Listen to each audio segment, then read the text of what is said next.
maanta waxaan doonaynaa inaanu halkan ka iclaamino ka wasaarad ahaan sharciyeynta iyo diiwaangelinta iskaashatooyinka beeraha taasi oo runtii wasiirka wasaaradda horumarinta beeruhu uu 25 bishii shanaad uu ku soo saaray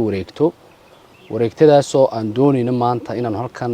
ka gaarsiino dhammaan beeraleyda reer Somaliland in ay maaragtay wixii maanta ka dambaysa ay furan tahay oo si rasmi ah u furan tahay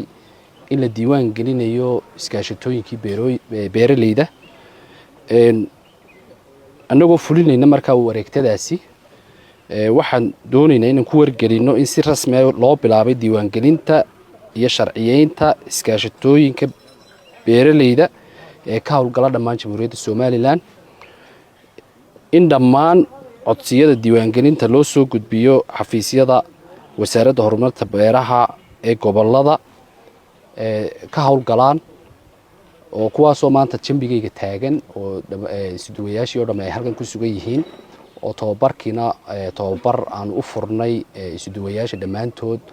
oo arrinkan khuseeya uu socdo maanta iyo berriba uu socon doono marka si rasmi ah waxaan u iclaaminaynaa in iskaashatooyinkii hore ee awalba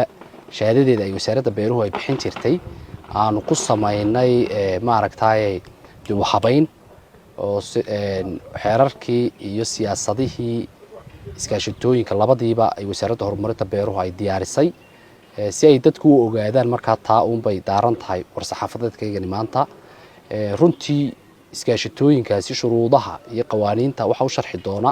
saraakiisha jooga xafiisyada maaragtay gobolada oo dhan kuwaasoo idin sharxi doona iskaashatooyinka marka waxaanu si cod dheer aan maanta doonayaa inaanu maaragtay ay uga warhayaan iskaashatooyinka beeraleydu waxa laga yaabaa kulley in badan waa isweydiinaysaan oo iskaashatooyinka talow waxa ku cusub baad isleedihiin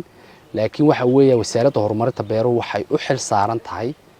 kobcinta iyo kor u qaadista wax soo saarka qaranka sidaa daraadeed had iyo jeer waxay ku heelan tahay sidii loo horumarin lahaa wax soo saarka had iyo jeer marka la doonayo inaanu maaragtay wax soo saarkeen kor u qaadnana wuxuu ka bilaabmaa oo uba u ah waxa weeye waa iskaashatooyinka marka haddii wixii taageero ah iyo wixii kale ee maaragtay horumarina ee ay wasaaraddu bixinayso waxaan u marnaa waa iskaashatooyinka beeraleyda marka waxaan idinku wacyigelinaynaa in aad dhammaantiinba aad imika aad registrationka ama isdiiwaangelintaasi aad samaysaan idinkoo buuxinaya shuruucdii laydinka baahnaa taasina ay keeni doonto in wixii maaragtay la bixinayo ee wasaaraddu ay ku taageerayso beeraleyda ay u raaci doonto nidaamka oo ninkii haysta shahaadada iskaashatadu uu wasaaradda maaragtay wada shaqayn dhow la yeelan doono mudnaanta koowaadna uu yeelan doono marka shuruucdii qawaaniintana waxaad ka heli doontaan xafiisyadayada waxaan idinku boorinaynaa inaad maaragtay dhammaantiinba iskaashatooyinku macal kuwii hore in dib u habeyn lagu sameeyey oo aad qaadataan oo aad ka soo doonantaan xarumaha wasaaradda ee gobolada iyo xarunta dhexeba